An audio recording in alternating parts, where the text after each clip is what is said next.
Most people believe emotional distance is a flaw. They think withdrawal means bitterness or fear or arrogance. That belief is convenient because it allows them to avoid a harder truth. In the early stages of life, the psyche is not designed to seek truth. It is designed to survive. This is a fact rarely acknowledged because it disrupts a comforting myth that people begin life as authentic beings who later become corrupted by society. The reality is harsher and more psychologically precise. Early life is not about authenticity at all. It is about adjustment, conformity, and learning the emotional language of the environment in which one must exist. A child does not ask, "Who am I really?" A child asks, "What must I be to belong?" This question operates silently, shaping behavior long before it reaches conscious awareness. Love, approval, safety, and recognition are conditional. They are granted not for inner truth, but for correct performance. The psyche learns quickly that certain traits are rewarded while others are ignored or punished. Emotional expressions become calibrated. Curiosity is encouraged or suppressed. Sensitivity is praised or shamed. Strength is demanded or dismissed. None of this is pathological. It is adaptive. At this stage, the psyche cannot afford truth. Truth threatens attachment, and attachment is survival. To be authentic too early would risk exile, and exile, in psychological terms, is annihilation. So the developing individual builds a functional self, one that fits expectations, reads emotional climates accurately, and minimizes friction with authority and peers. This is why early openness exists, not as courage, but as necessity. The psyche opens indiscriminately because it has no internal structure, yet strong enough to protect itself. It borrows structure from the outside world. Parents, teachers, cultural norms, and peer groups provide a ready-made framework that tells the individual how to feel, how to relate, and what is acceptable to want. Emotional permeability is the price paid for orientation. To be selective too early would be dangerous. A child who refuses adaptation is not heroic, they are vulnerable. Resistance at this stage often results in isolation, punishment, or internal fragmentation. So the psyche does what it must. It learns the rules before it questions them. This is why people later confuse adaptation with identity. They say, "This is just who I am," when in reality, it is who they needed to be. The early personality is a negotiation. It is assembled from cues, rewards, and prohibitions. Emotional availability becomes a strategy. Agreeableness becomes a shield. Even rebellion in some environments becomes another form of adaptation, an expected role rather than a genuine act of defiance. Truth is postponed, and it must be, because truth without a stable self to contain it becomes chaos. The psyche first needs coherence before it can tolerate contradiction. It needs belonging before it can endure separation. It needs mirrors before it can generate its own reflection. This is why early life feels crowded. So many voices, so many expectations, so many emotional demands. The psyche is porous because it has no choice but to be. It absorbs the moods of others, internalizes their judgments, and confuses emotional intensity with connection. Selective distance would require something not yet formed an inner reference point. Without that center, rejection feels personal, disagreement feels dangerous, and solitude feels unbearable. Emotional boundaries at this stage are not strength, they are risk. So the psyche learns flexibility instead. It learns to bend without breaking. It learns to say yes before it learns when to say no. The tragedy is not that this happens. The tragedy is when it never ends. When adaptation becomes permanent, the individual grows older but remains emotionally overexposed. They continue to offer access where there is no reciprocity. They continue to seek validation where there is no recognition. They confuse emotional labor with love and tolerance with maturity. But none of this originates in failure. It originates in timing. Early life demands adjustment because the self is still under construction. The psyche cannot yet afford the luxury of selectivity. That luxury belongs to later stages when the individual can withstand disapproval, loss, and solitude without disintegration. Truth is delayed not because it is unimportant, but because it is powerful. And power, introduced too early, destabilizes what has not yet taken form. So the psyche waits, it adapts, it complies, it survives, and somewhere beneath those adaptations, something essential remains dormant, observing, storing tension, waiting for the moment when survival no longer requires performance and emotional openness is no longer a necessity but a choice. Individuation does not begin with insight. It begins with retreat. This is the part most people misunderstand because withdrawal is mistaken for regression, avoidance, or weakness. In reality, it is the psyche's first act of self-respect. Before clarity can emerge, the constant noise of external influence must be reduced, and that reduction feels at first like loss. For a long time, identity is sustained through reflection. Others provide orientation. Their reactions confirm existence. Their approval stabilizes the self-image. When this structure starts to fail, it is not immediately obvious why. There is no dramatic collapse. Instead, there is a quiet fatigue that settles in after repeated emotional transactions that no longer nourish. The same conversations feel hollow. The same connections feel heavy.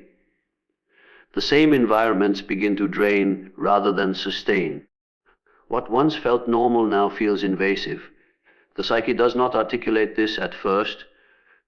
It simply pulls back. This withdrawal is not a decision. It is a biological and symbolic response to overload. When the psyche can no longer integrate external demands with internal reality, it chooses distance as a form of protection. Silence becomes necessary. Solitude becomes restorative. The reduction of social input is the only way to hear what has been drowned out for years. This is why individuation often feels like isolation before it feels like freedom.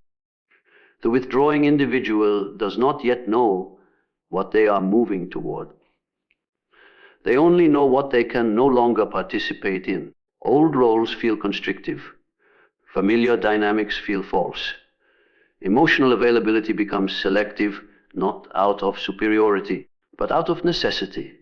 During this phase, confusion intensifies. Without constant reflection from others, the self-image destabilizes. Questions arise that were previously avoided. Values feel uncertain. Desires contradict each other. The psyche enters a state of disorientation, and this disorientation is not a failure of development. It is the clearing process. Clarity cannot emerge in a crowded inner space. As long as external expectations dominate consciousness, inner signals remain faint. Withdrawal creates an echo chamber in which those signals can finally be heard. Thoughts slow down, emotional reactions reveal their patterns. Long suppressed tensions surface, not to punish the individual, but to be integrated. This is also why withdrawal is often misinterpreted by others. From the outside, it looks like disengagement. People notice reduced availability, delayed responses, and a lack of enthusiasm for familiar rituals. They assume something is wrong. In truth, something is finally being addressed. The psyche is renegotiating its boundaries. Individuation requires a temporary suspension of social reflexes. The need to explain oneself weakens. The impulse to maintain harmony loses its urgency. The individual begins to tolerate misunderstanding because clarity within has become more important than clarity to others. This tolerance is learned through solitude. Alone, there is no audience to impress, no role to maintain, no immediate emotional feedback to regulate behavior. What remains is raw awareness. Thoughts are no longer corrected by social cues. Emotions are no longer moderated for acceptability. The psyche encounters itself without filters. This encounter is rarely comfortable. Withdrawal exposes contradictions that were previously masked by routine. Strength coexists with fear. Compassion coexists with resentment. Ambition coexists with fatigue. Individuation does not erase these opposites. It forces their coexistence into consciousness. Without withdrawal, this confrontation cannot occur. Clarity is not insight imposed from above. It is pattern recognition that emerges from sustained observation. Only through distance can recurring dynamics be seen for what they are.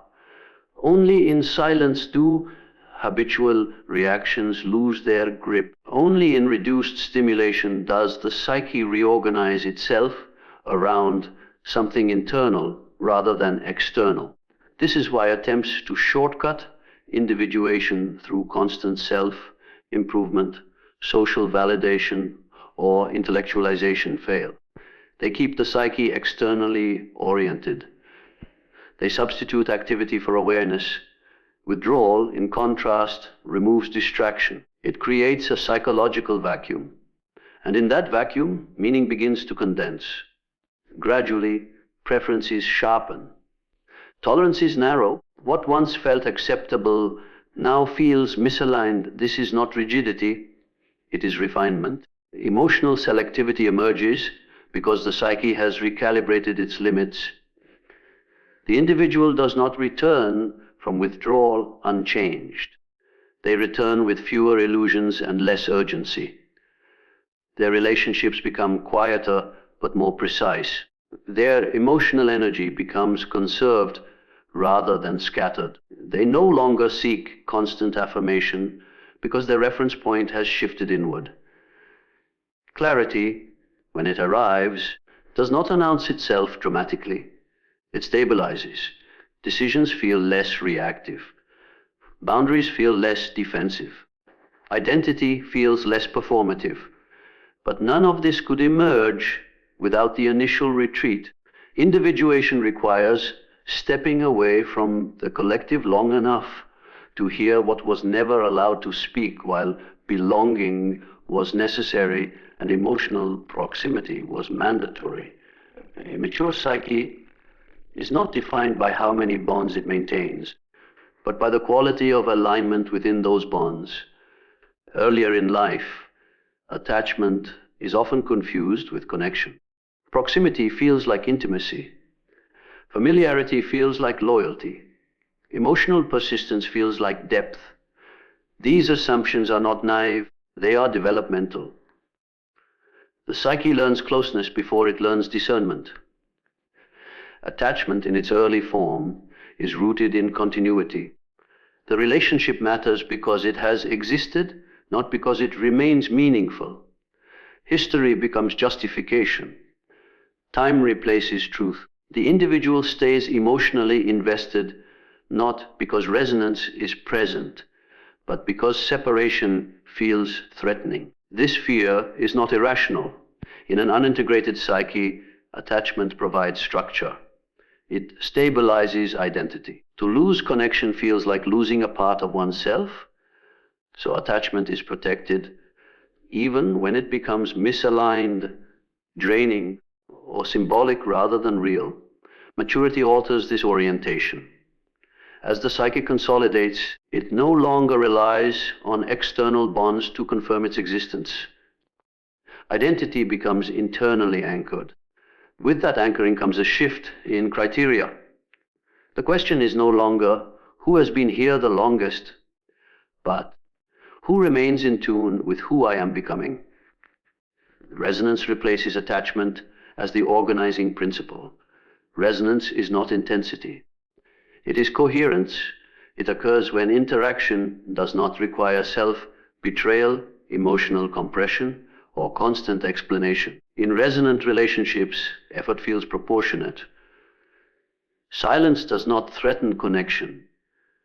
Difference does not destabilize respect. The mature psyche recognizes the difference instinctively. It feels the contrast in the body before it becomes a conscious judgment. Some interactions leave clarity, others leave fatigue.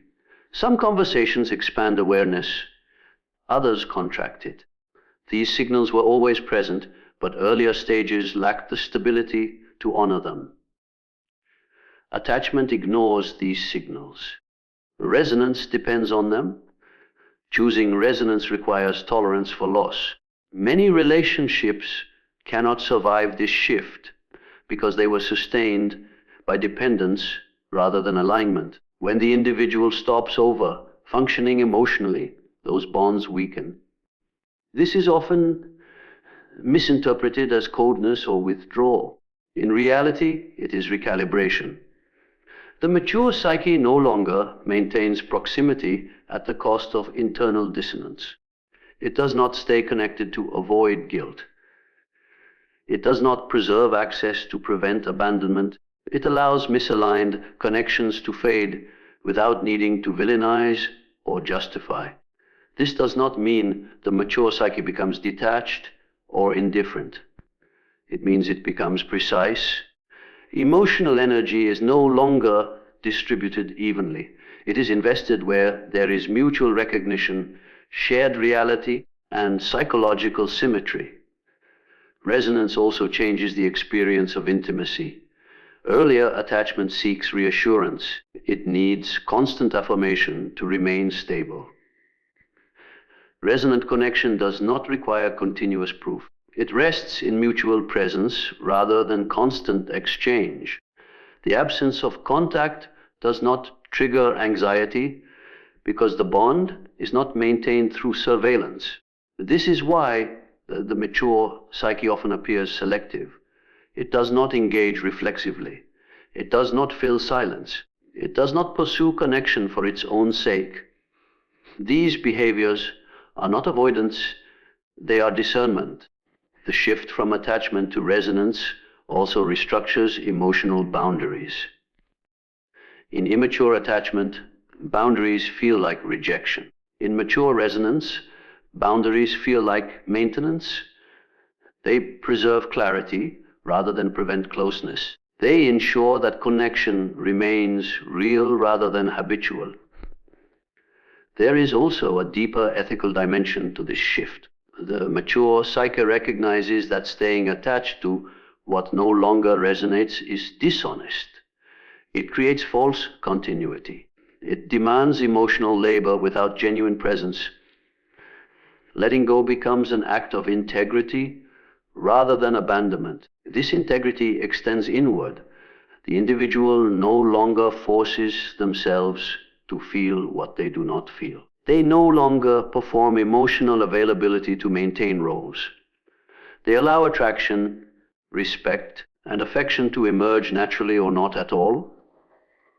Resonance cannot be manufactured. It cannot be negotiated into existence.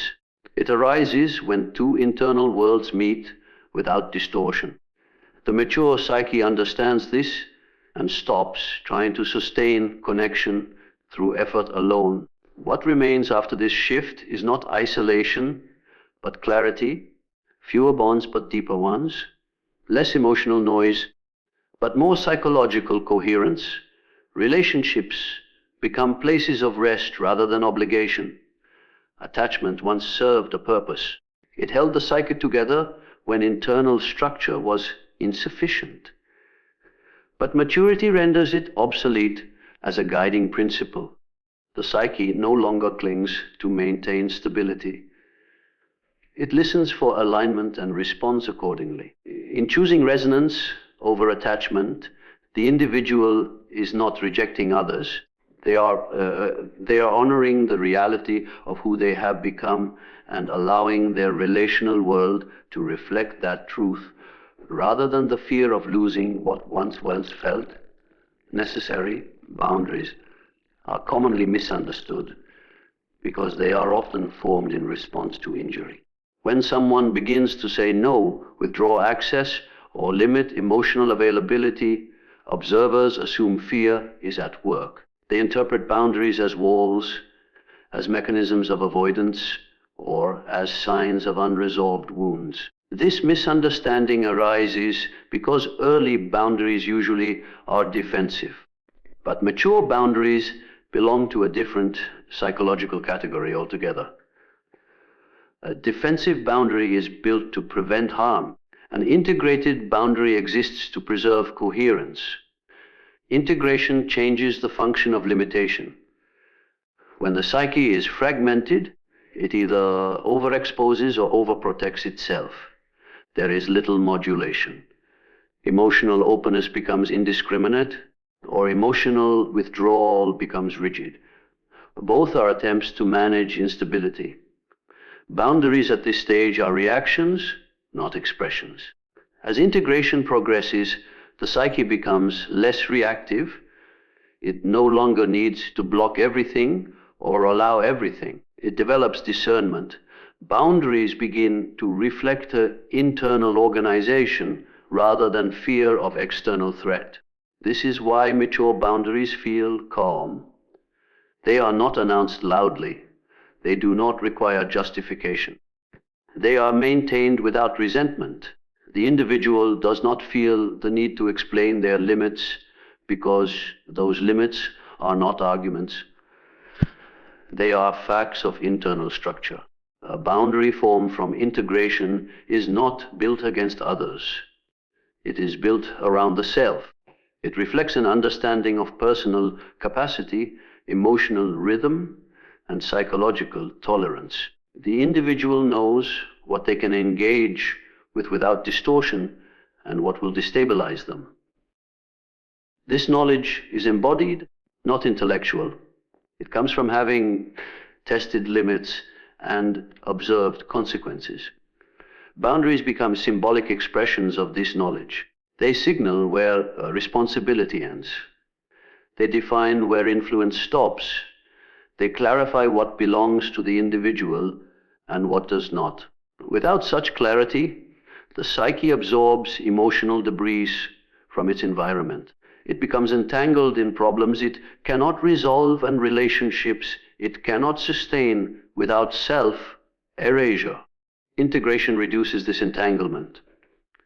The integrated psyche does not confuse empathy with absorption. It can witness emotion without merging with it.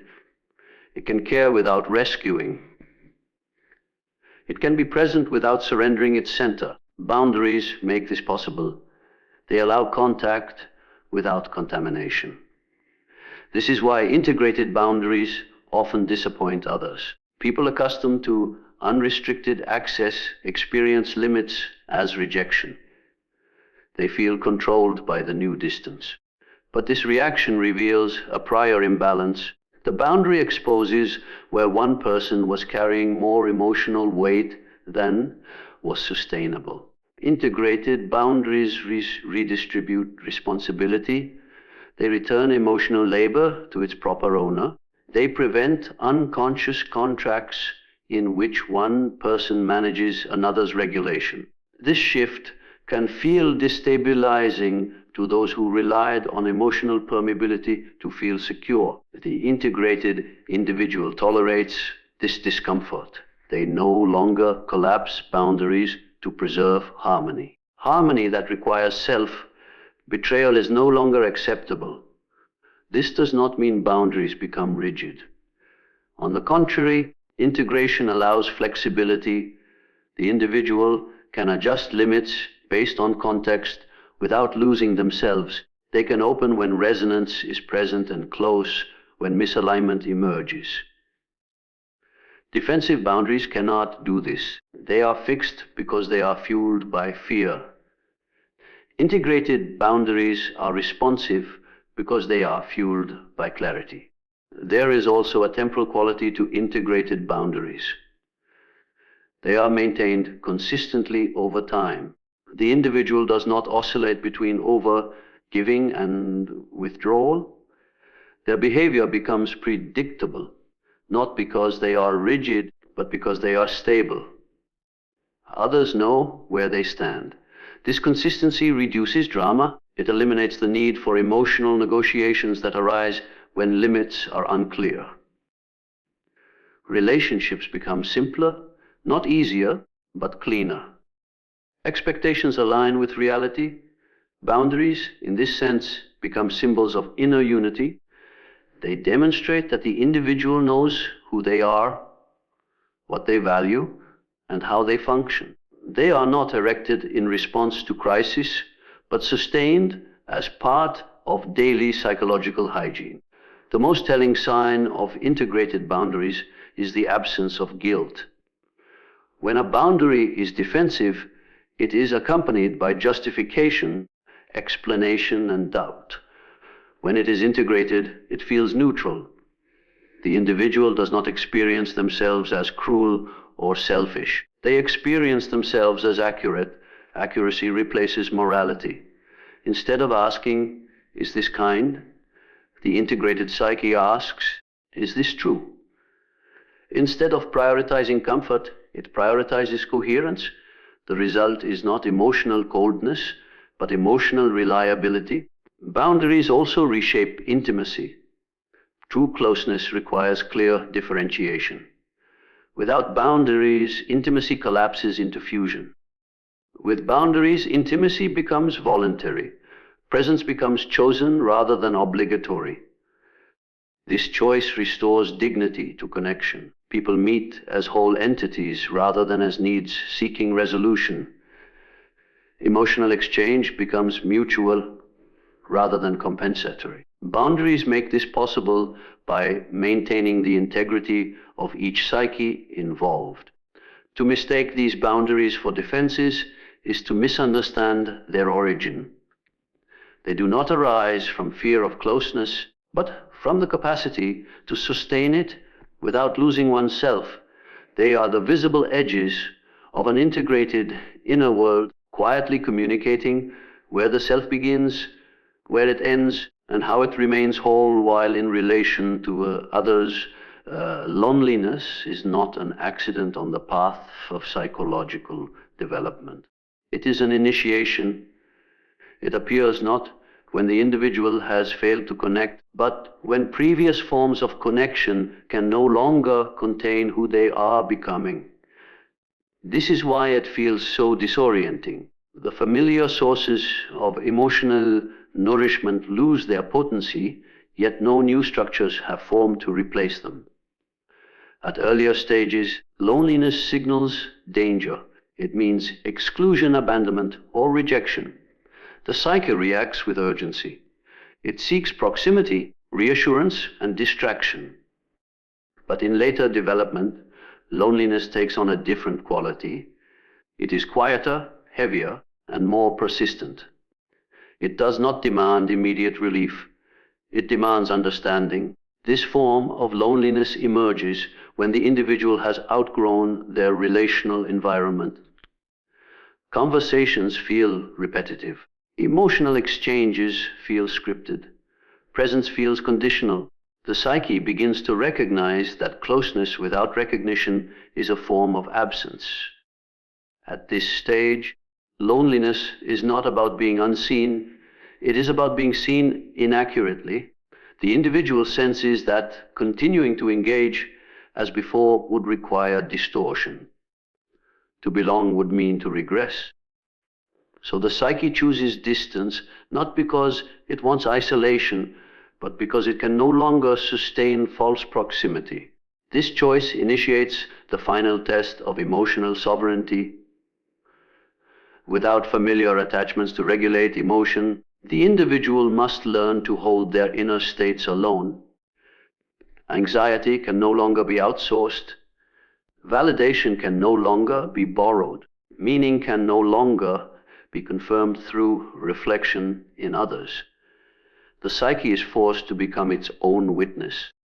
This is the most difficult transition because it strips away all relational scaffolding. There is no audience, no reassurance, no immediate feedback loop. The individual confronts their emotional life without intermediaries. Loneliness becomes the space where emotional autonomy is forged. At first, this space feels empty. The absence of constant interaction exposes how much emotional regulation was previously externalized. Boredom surfaces. Restlessness intensifies. Old habits resurface, tempting the individual back into familiar patterns of distraction and attachment. Resisting these impulses requires strength, but not the kind associated with control. It requires patience, the ability to stay present without immediate relief, the willingness to experience emotion without immediately translating it into action. Over time, something shifts. The individual begins to recognize patterns in their emotional cycles. They notice which feelings arise from internal processes and which were reactions to others. They learn to sit with discomfort without dramatizing it. Emotional reactions slow down. Sensations differentiate. This is the beginning of sovereignty. Emotional sovereignty does not mean emotional invulnerability. It means emotional authorship. The individual no longer experiences feelings as forces imposed from outside. They experience them as information generated within. Loneliness facilitates this shift by removing external regulation. It forces the psyche to develop its own stabilizing mechanisms. Reflection replaces reaction. Observation replaces compulsion. As this process continues, loneliness loses its sharpness. It no longer feels like deprivation. It begins to feel like spaciousness. Silence becomes tolerable, even restorative. The individual discovers that presence does not require company. This discovery fundamentally alters relationships. When the individual eventually re-enters connection, they do so without desperation. They no longer seek others to complete their emotional circuits. They engage from fullness rather than lack. This changes the tone of intimacy. Boundaries become clearer. Expectations become realistic. Emotional sovereignty also changes how separation is experienced. Distance no longer triggers panic. Absence no longer threatens identity. The individual remains whole regardless of proximity. This is why loneliness is an initiation rather than a punishment. It tests whether the individual can sustain their inner world without external validation. It reveals whether emotional life has been integrated or merely managed through attachment. Only those who pass through this stage without collapsing into distraction or bitterness emerge with true autonomy. Most people avoid this initiation. They fill the silence quickly. They reattach prematurely. They mistake activity for connection and company for intimacy. But those who endure loneliness without fleeing it acquire something rare. They learn that their emotional center does not depend on access to others. They learn that connection is a choice, not a requirement. They learn that solitude is not the opposite of intimacy, but its foundation. Emotional sovereignty is not granted by independence alone. It is earned through the willingness to remain present when there is no one left to impress, reassure, or reflect the self back into existence.